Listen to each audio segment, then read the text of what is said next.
Nearly 2 years after the U.S. pulled out of Afghanistan, we are still dealing with the consequences. Recently, service members and veterans shared graphic accounts of the chaotic evacuation back in August of 2021. And now the Biden administration has released its own review of what happened and why. Chief Washington correspondent Blake Burman is live for us at the White House. So, Blake, what new are we learning today?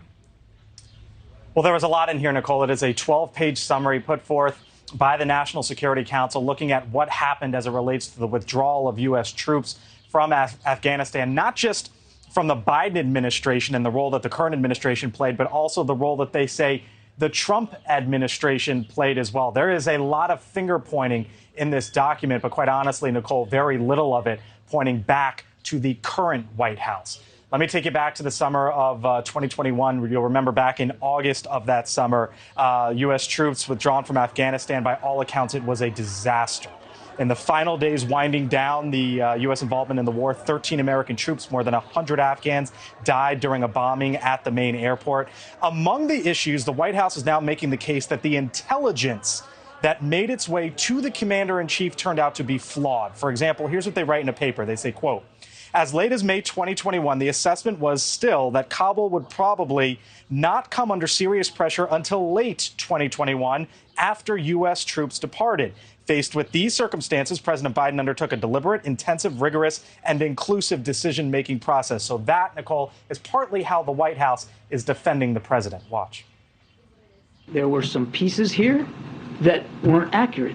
And we're being nothing but honest with you and the American people about what those inaccuracies were and how they shaped some of the decision making that was laid before the president and the questions that he asked. Nichole, the Kirby, as it relates to the intelligence on this matter, he was asked why there was an intelligence failure, and he did not say exactly why that was the case. All right, so Kirby wouldn't say exactly why there was this intelligence failure, but there was plenty of finger pointing at our previous administration, correct?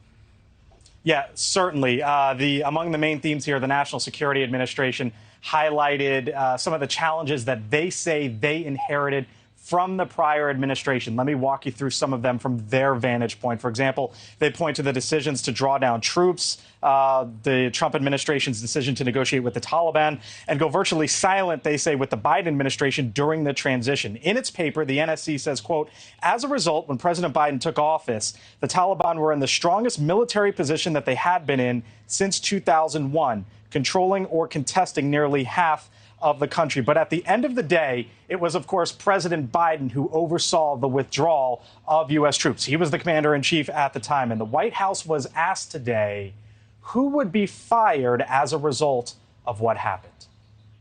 This document and this effort isn't about accountability today. It's about understanding. And I would also add that, as I said to Ed, the review process isn't over. This is the next muscle movement in what will be a long process to better understand and comprehend and adjust to what we learned and what we did in Afghanistan.